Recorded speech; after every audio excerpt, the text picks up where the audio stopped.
So one thing we didn't fully discuss when we were looking at these coupling moments was the fact that when you have a couple like this, where we have an applied force that's causing one rotation and an equal but opposite force applying an opposite rotation. In other words, they're oriented the same way. In this case, we are 30 degrees to the vertical in both cases, but one is driving this structure to pivot around a point. Here I've marked at XY. The first is causing this to rotate in a counterclockwise direction. This is rotating in a clockwise direction. Well, in order to calculate the moment created by these two forces, because they're equal in size, opposite direction, same orientation to the vertical, all we actually need to do is cross the force that is the net force, or the one that's going to win out in this contest. In this case, it would be the one further from the point of rotation. We take that force vector and cross it with the radial vector, the vector that takes us from the inner vector to the outer vector. So that's a pretty simple calculation to do with these two vectors. First, we need to figure out what the radial vector is, and in our original problem, these two couples were applied with a 3-foot distance between them. So that vector, if we were to draw it, is a horizontal vector along the x-axis. So it's just equivalent to 3 vector I, so 3, 0, 0. And we have to do a little bit of work on the force vector because it's inclined to the xy axes. In this case, it has two components, which we can get from the magnitude of the vector being 50 and the fact that we are pointed along the negative x-axis. So this component here would be negative 50 sine 30 degrees vector I, and this one, because it's pointed down, so towards the negative end of the y-axis, this is negative 50 cos 30 degrees j, and of course these are only working in 2 dimensions, so the z component is 0. So my force vector turns into this expression, negative 50 sine 30 degrees, negative 50 cos 30 degrees, and 0. And if I just want to simplify that, this is negative 25, this is negative 25 root 3, and this is 0. So our coupling moment due to these two vectors will just be the cross of vector r1 with vector f1. And in fact, I just noticed I don't have a vector symbol on that, so let me place a vector symbol on that.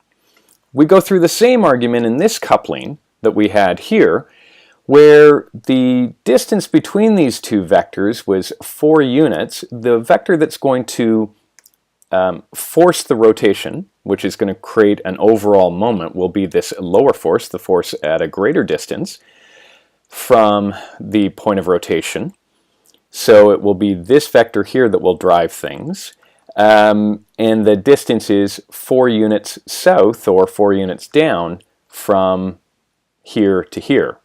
And so if I express that vector, it's negative 4j, and so its components would be 0, negative 4, 0. And the components of this vector are found from the 3, 4, 5 triangle that we were given in this problem. The ratio was provided in this such that these distances were 3, 4, and 5.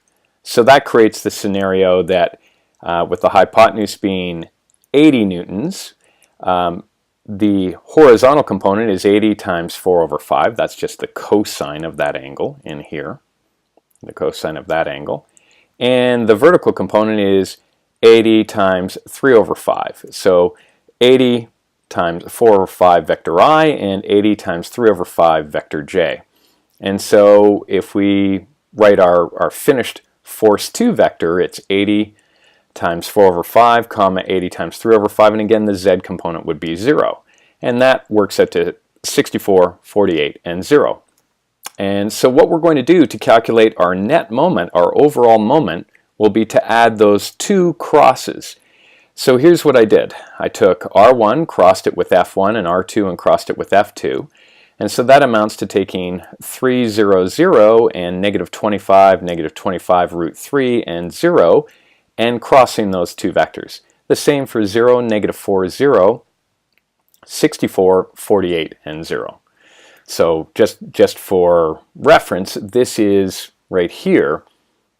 That's vector R2 up there, and this is vector F2. And over here we have vector R1 and vector F1. Now the resultant, the crossing of the two vectors, produces, no surprise, moments that have only k components. So the net moment is going to be in the k direction. We know that from the right-hand rule. That makes sense. When I add these two vectors, we get this quantity, and the magnitude of that vector, if I want to convert it to an actual number, will be 126 vector k, and that is of course in foot-pounds because the entire problem was utilized feet and pound forces.